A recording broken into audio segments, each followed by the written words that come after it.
Selamun aleyküm. Ben başa düşmürəm. Bu dövlət agentliyi olan APA'nın bu Türk İslam düşmənçiliyi nədən qaynaqlanır? Türk dilinə aid bir veriliş yayımlamışlar. Onunla paylaşmışlar o hissəni məhz kəsib.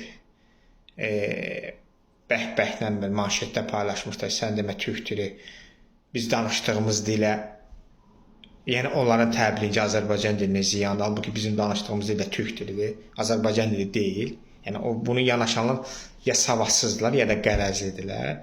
İndi də görürük bu bir hansısa bir həkimdən müsahibə götürüb oruç tutmaq, uşaqlara oruç tutmaq ziyandır mı sual da qoyublar. Orada da həkim deyir 10 yaşdan sonra güya biz bilmirik də sağ ol. İslam dinində zaten uşağın həddi buluğa çatandan sonra oruç tutmaq yaşı var da onu hamı bilirdi. Kim uşağını kötü yaşlarına güya oruç tutturur ki?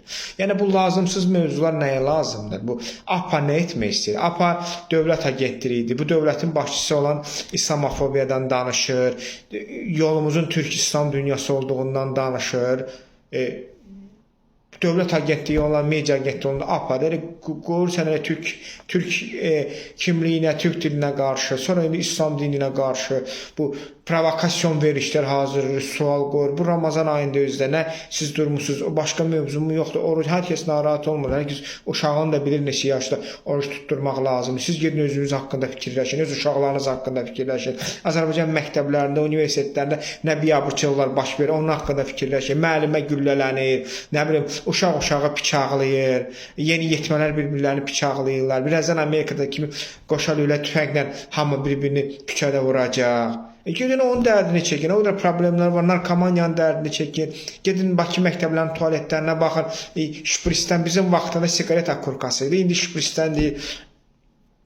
Yer tapılmır. Gedin ondan danışın. Gedin danışın ki, uşaqlarımızın neçə yaşından cinsi həyatına başlayırlar. Qızlarımız yeni yetmə yaşlarında barlarda nə işləri var, orada nə işləri var, burada nə işləri var. Gedin ondan danışın. Gedin ondan danışın ki, balaca uşaqlar üzr istəyirəm.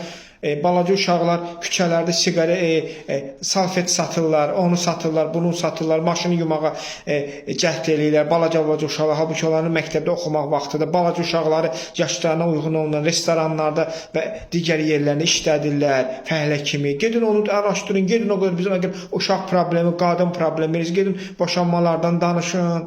Gedin o qədər problemlər var ki, gedin ondan danışın.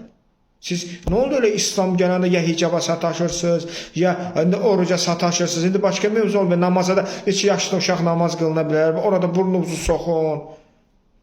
Siz niyə burnunuz girməyən yerə başınızı soxursunuz? O boş başınızı, işləməyən başınızı, o boş işləməyən başınızı daha işdəki yerlərə fikirləşin, işlədin. İstəyirsiniz bu o qədər mövzu verdim sizə. Yəni bu bilərəkdən bu İslamın, müsəlmanların hissiyyətinə toxunan bu mövzulardır. Hicab qutardı, indi orucdur, oruç qutaracaq, namaz başlayacaq, namaz qutaracaq, təzədən hicab başlayacaq. Yəni bu lazımsız mövzulardır, bu gərginlik yaradır cəmiyyətdə. Zaten cəmiyyətimiz gərgindir, zaten cəmiyyətimiz partlamağa hazırdır. Onun için de bu cür mənəvi, onsuz da bir mənəvi boşluq var, bir degradasiya yaşayırıq. Bunu siz niyə bu mənəvi boşluğu, bu degradasiyasını siz daha da dərinləşdirirsiniz, bu lazımsız mövzular. Necə APA agentliyi, APA dövlətin siyasətinə uyğun gələn bir siyasət aparmaq yönünə, yoxsa dövlətin siyasəti elə budur. Bəs onda yaxşı prezident İslamofobiyadan danışır.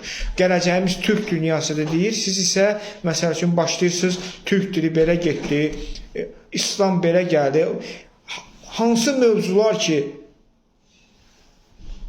Azərbaycan xarici siyasətində, dövlət siyasətində zid mövzuları olmalıdır. Siz o mövzuları ortaya qoyursunuz və başlayırsınız bunu dövlət agentliyi adından bu təbliğat aparmağa, həm biri ekspert kimi çıxarırsınız, birini professor kimi, birini həkim kimi bu lazımlı mövzuları qurtarırsınız. Bu APA agentliyində prezidentə məmuracaq, xanımdır özdə. Adını bilmirəm, adı yadıma çıxır. O xanıma demək istəyirəm, sizi nədir, yəni ki, sizin niyyətiniz nədir, biz bilək. Bunu dövlət mi sizə zakaz verib, siz öz fəaliyyətlə məşğulsunuz, yoxsa siz prezidentin dediklərini saymırsınız və öz bildiyinizi edirsiniz. Biz bunu açıqlayın, biz bilək, ondan sonra da buna uyğun olaraq mövqümüzü sərgiləyək.